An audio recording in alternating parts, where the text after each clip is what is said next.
I want to thank Toronto for raising me to love movies. Hello,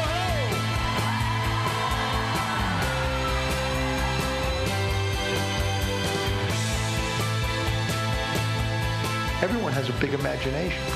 All of us do. This is exciting. My first film to premiere here at the Toronto Film Festival. It's an exciting night. You are the most globally exciting festival in the world.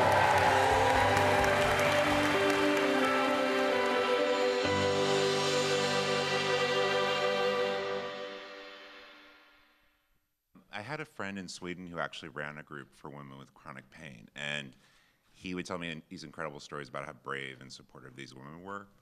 And having a perverse sense of humor, one day I was like, what if there were a woman in this group who was just antagonistic and horrible? And I couldn't get that character out of my head. So for years, I just sort of had her in my head, and then wrote the short story, and then wrote the screenplay that it became Cake. It's just the farthest thing from anything I've ever done. And when I read it, it was so exciting, and I knew this would be an extraordinary challenge for me, and I was so excited and so ready to just dive in and take it on. And meeting Daniel and having this wonderful collaboration, it was everything that I hoped as an actor, and being given the opportunity was just, I'm just so grateful. I think that is, yeah, like Daniel was really nice. You like to work with directors who trust you and don't hire you as a puppet or a cardboard cutout.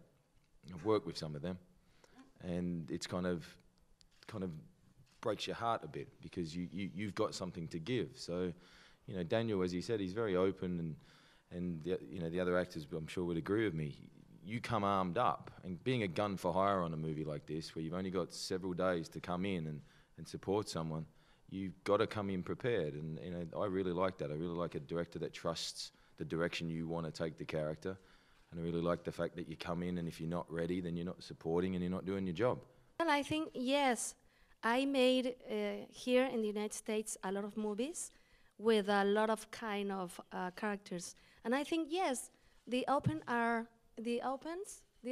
doors are open for us, for every kind of characters, because we Latin people are a reality for this amazing country. Mm-hmm. And these movies in America, in the United States, show the reality, and we are a reality too. I just have to add to that it's, you know, because I have been staring at Jen's face for months now in the editing room, and for me it was this extraordinary experience of seeing somebody who really is one of the most beautiful women in the world without a stitch of makeup on, and somehow in this film, I think because of the beauty that comes from the inside, I've never found you more beautiful. Well, let's get married. Okay. Do you want to tell Justin, or shall I tell Justin? He'll be okay with it. Okay. Got a question, yeah?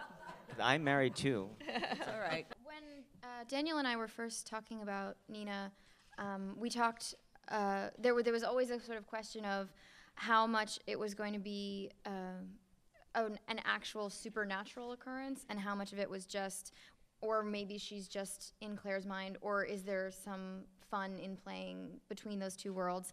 And we talked about who Nina was in her life, and you know, about what her story was with chronic pain and her suicide.